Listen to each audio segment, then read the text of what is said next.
చెప్పండి అన్న, ఎక్కడి నుంచి వచ్చారు? వికారాబాద్ అన్న మేము. ఏంటి అసలు మీ సమస్య ఏంటి అన్న? మేము ఇక జాబ్ నోటిఫికేషన్ విడుదల చేస్తామని చెప్పేసి 2 లక్షల ఉద్యోగాలు ఇస్తామని చెప్పేసి మేము ఓటేసినాము, నమ్మినాము. నమ్మిన తర్వాత ఇక్కడికి వచ్చినాక ఎవరైనా సరే మనకు ప్రభుత్వం నమ్మకం ఇచ్చినప్పుడు ఎవరైనా సరే దాన్ని నమ్ముతారు. మార్పు కావాలి, కాంగ్రెస్ రావాలని ఓట్లేసినాం. వికారాబాద్ అంటే మీ దగ్గర ముఖ్యమంత్రి కదా? నాది కొడంగల్ కాన్స్టిట్యున్సీ. కొడంగల్ కాన్స్టిట్యున్సీ. మా ఇంట్లో వాళ్ళందరూ ఓటేసిన వాళ్ళము. ఈ రోజు మిమ్మల్ని నమ్మి ఓటేసినాం. ముఖ్యంగా ఏంది, మా ఇంట్లో నేను మా తమ్ముడు వాళ్ళందరూ ఉంటాము. అయ్యా మా కొరకు మా మనల్ని ఓటేసినాం. మా కొరకు, ఎందుకంటే పిల్లలకు ఉద్యోగాలు వస్తాయని చెప్పి 1,50,000 2 లక్షల ఉద్యోగాలు ఆల్రెడీ ఇచ్చిండట. నీకు ఉద్యోగం రాలేదా? 7 లక్షలు ఇచ్చారు. అదే మీరు ఇయ్యలేరు. అవును, ఇగో 1 లక్ష ఉద్యోగాలు 2 లక్షల ఉద్యోగాలు ఇచ్చిన చెప్తున్నారు మీరు. అవును, నిరుద్యోగులు 5 లక్షల మంది ఉన్నాం. అరే మాకన్నా మా అన్న వాళ్ళకి వచ్చినాయి. ఇప్పుడు మాకు కూడా కావాలి కదా.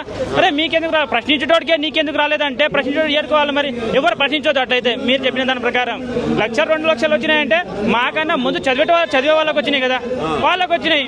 ఇప్పుడు మీరు కూడా ఇస్తామన్నారు కదా. మీరు ఇక్కడికి వచ్చి ధర్నా చేయాల్సిన అవసరం ఏమున్నది? అక్కడ పోయి రేవంత్ రెడ్డినో మీ స్థానిక ఎమ్మెల్యేలో మంత్రులను కలవచ్చు కదా. అరే ధర్నా ఎవరు పట్టించుకుంటారు చెప్పు?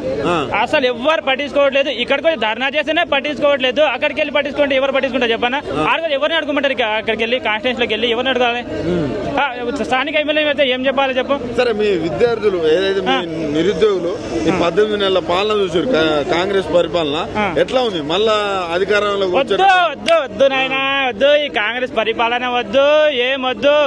ఇప్పటి నుంచి ఇంకోసారి ఈ కాంగ్రెస్ కు ఓటు వేస్తే మా చెబుతా మేమే కొట్టుకుంటాం. ఎందుకట్లా? వద్దనా, వద్దు.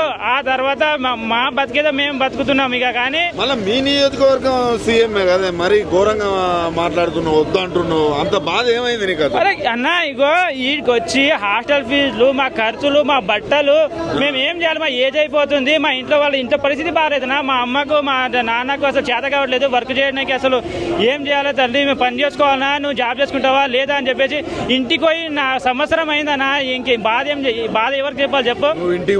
సంవత్సరం అవుతుంది. ఏం చేయాలి చెప్పు? ఎవరికి చెప్పాలి? ఇంటికి పోతే మా చిన్నోళ్ళందరికీ, నాకన్నా చిన్నోళ్ళందరూ ఇక వాళ్ళు ప్రిపేర్ కాలేరు, ఏదో ఒక పని చేసుకొని బతుకుతారు. నేను ఉద్యోగాలు మీద నోటిఫికేషన్ల మీద నమ్ముకొని ఉన్నా. ఇప్పుడు ఏం చేయమంటారు మమ్మల్ని? నువ్వేమో అరే నోటిఫికేషన్ వేస్తామో మమ్మల్ని నమ్మండి అని చెప్పినావు. ఇప్పుడు ఏమో నోటిఫికేషన్లు ఏం లేవు. స్థానిక సంస్థలు ఎన్నికలు కూడా వస్తున్నాయి. ఎన్నికల కాంగ్రెస్ పార్టీ గెలిచే అవకాశం ఉందా? అస్సలు లేదు. మీరు మాత్రం మీరు కొడంగల్ వాసి లేదు, గెలవదు. ఈ విధంగా ప్రవర్తిస్తే గెలవదు. ప్రభుత్వాన్ని కూడా కొద్దిగా మార్చుకోవాలి. ప్రభుత్వ ప్రవర్తన కూడా మార్చుకోవాలి. ఒక విద్యాశాఖ కూడా మీ ఎమ్మెల్యే మళ్ళా మంత్రి అయిన సీఎం ఆయన దగ్గర అన్ని ఉన్నాయి. నిరుద్యోగుల గురించి ఒక 0.5% అన్న పట్టించుకుంటున్నా? ఒక్క 0.5 కూడా పట్టించుకోవట్లేదు. ఎక్కడైనా ప్రతి సభలకు వెళ్తుండో, సభలకు పోతే విద్యార్థులు జాబులు వద్దని ధర్నాలు చేస్తుంటారు చెప్తారు తప్ప, అరే విద్యార్థులు మీకు జాబులు ఎక్కువైతున్నాయని చెప్పి ధర్నాలు చేస్తున్నారని చెప్తుండ్రు. ప్రతి సభలో చెప్తుండు.